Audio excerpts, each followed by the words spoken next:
Good morning, everyone, and welcome to Bolivar Live News in studio with the Monday Morning with Sandra Dial show. Sandra, thanks for joining us this morning. We're going to take a look around real quick and let everyone see what the surf looks like. We've got a little bit, a few things I want to tell people, but man, was the weather awesome down here this weekend? Fantastic yesterday, David. Beautiful. I mean, it's just, we went through about 7 days, excuse the expression, heck, with rain and worried about tides and storms. And now you can see that's actually from our Sunrise Beach Cam, the view right now. And I mean, you can't get a better looking surf than that. But hey, the fire department came by yesterday and honked, and I went outside, and they've started a new program, and I guess they've been doing it for a while, but they're just really getting into it, promoting it now. And I'm going to hold up this sign here, and you can see it. The fire department, a lot of these houses down here, and you have vacationers that are staying in them, and when an emergency call goes out, the fire department has to come out, and 9 times out of 10 it's a vacation renter, especially in the summertime, and they don't know, the house isn't marked and they have trouble. Well, yesterday, and this sign can either go this way depending on how your house is, or they can set it up this way, but the fire department will come by and make this sign for you and put it on your house free. It doesn't cost you a dime. And every fire department down here will do it. The Port Bolivar, Crystal Beach, and High Island. And all you have to do is contact them. And talking to Malcolm yesterday, he said the best thing to do would be go to their Facebook page and send them a message, and they monitor those. If not, stop by the station. I know there's always someone up at the Crystal Beach Fire Station, or stop them on the road. But you can get these signs put up free. And they're trained to look for address signs, and these reflect in the dark. So for a person that's down here visiting, or maybe you're in, someone's having a heart attack and you're not thinking, if you can give them the address and they can see the address, they won't have any trouble finding you. And we've got a great ambulance service and a great fire service down here.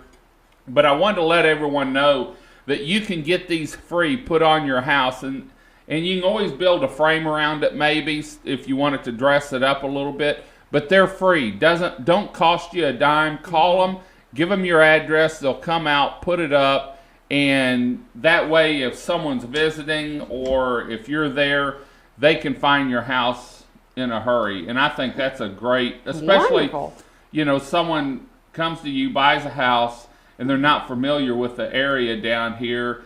And, we have our full-time EMS, but on weekends, they may bring in someone, an extra or something, or if Galveston ever came over here for some reason. But this gives them an easy way to find every house. That's fantastic, David. Yeah, I thought it was great. They pulled up. My old little stickers or numbers were on there. They pulled those off, put it up, and I'm good to go now. Wonderful. Great idea.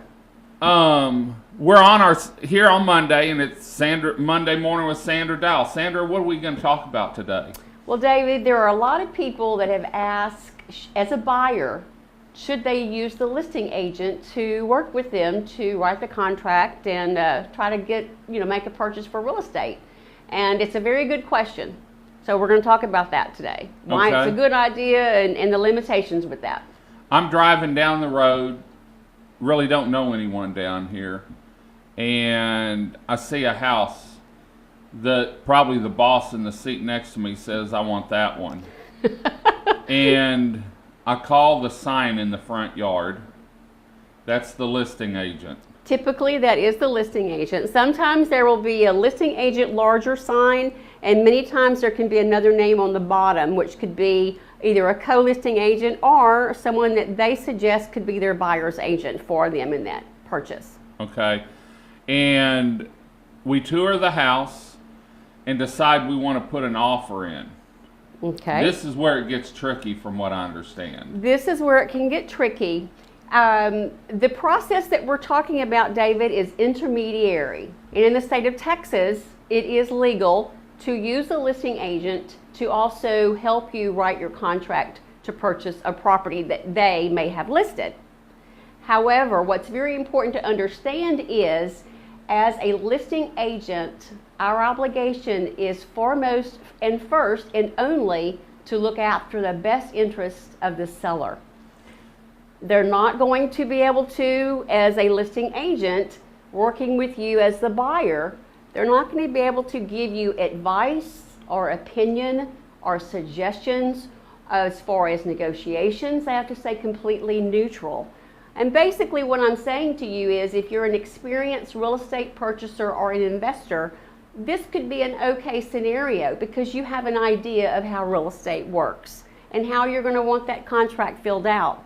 Because in reality, the listing agent, if she's writing the contract for the buyer, she cannot give advice, opinion, and she cannot really even negotiate for you on your behalf. Okay, I decided that we want to make an offer because the house may be listed higher, or we want them to throw in a golf cart.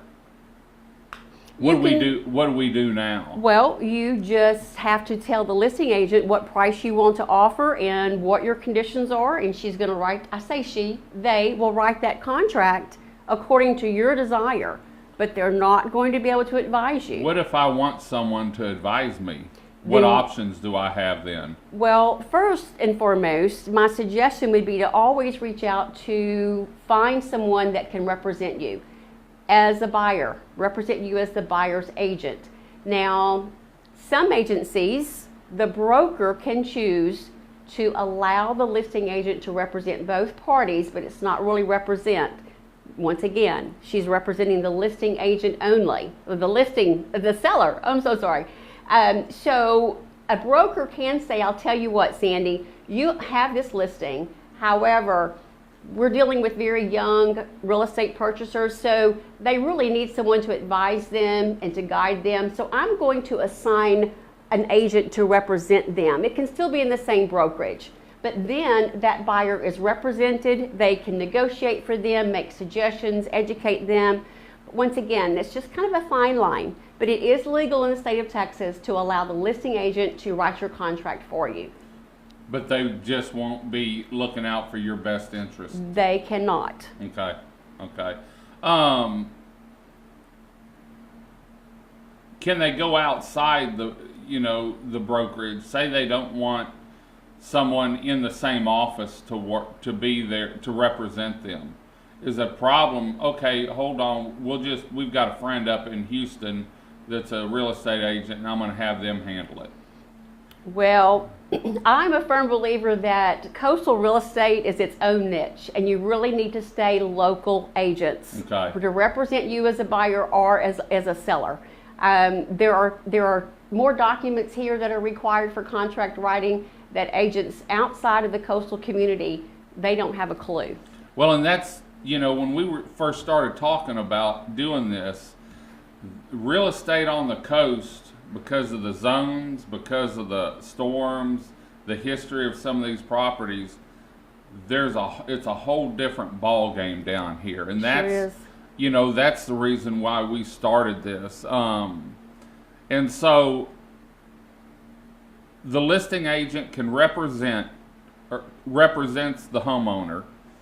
The buyer can do their own contract, or tell that agent how to fill it out. But in their best interest, it would be better to ask the brokerage, can you supply me an agent to represent me? Right, and there's a lot of documentation that has to be done prior to all of this. In other words, you have to get both sides, both the seller and the buyer, to sign an agreement that they understand the true conditions of what intermediary is all about. And many times it's not explained. So this is actually a form. Whenever they're doing this, there's actually a form, just like a form I know you and I have talked about. People come down a lot of realtors have them sign a form that you're representing them. Absolutely, yes. And that's another thing too.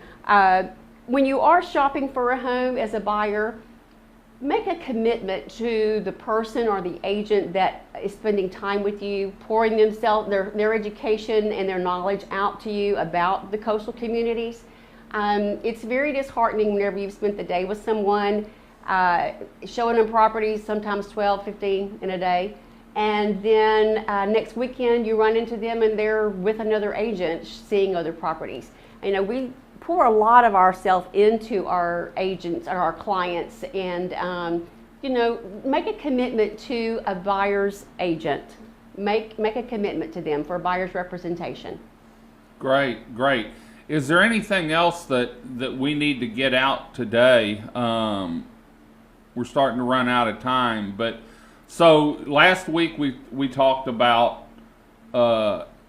property. Yes, in land. that, and the way we're putting this show together, and Sandy and I have talked, is when we're done with this in 20 or 25 weeks, we want you educated so that you know exactly what you need to do, look for, forms fill out in order to buy a property and comfortably buy a property down here, and know that the decision you made is right. Is sort of what I was looking at, because like you said, it's so much different down here. It is. And especially with title searches, you know, you and I talked about that the other day. Yes.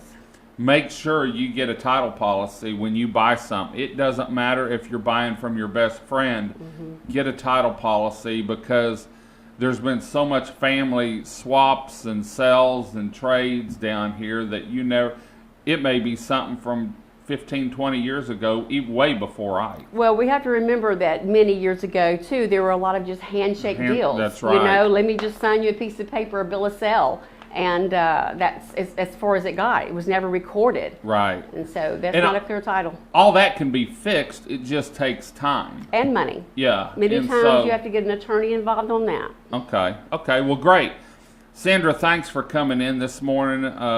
Thanks for the commitment, because, you know, this is a show like we have never had down here, and that's what we're wanting to educate people on buying down here, so that once they do, they don't regret it. They know exactly what they do, and they can say, hey, tell their friend, hey, it's really a walk in the park as long as you get the right realtor. It is important to deal with a local realtor when you're looking at coastal property. Bottom line. Doesn't matter what brokerage, just deal with people locally. Local. Okay. Well, we're going to head on out. We're about 10 till 9. I know a lot of people got to be at work at 9. We don't want to make you late. Sandra, thanks for coming in. We'll be back next Monday with Monday Morning with Sandra Dial, and so you'll have to stick around and see what the topic will be then. I'll be back tomorrow morning with Bolivar Live News, Tuesday morning at 8:30. Y'all have a great day. Come see us this weekend and explore Bolivar Peninsula. You'll love it. Bye-bye. Bye-bye. Couldn't ask you.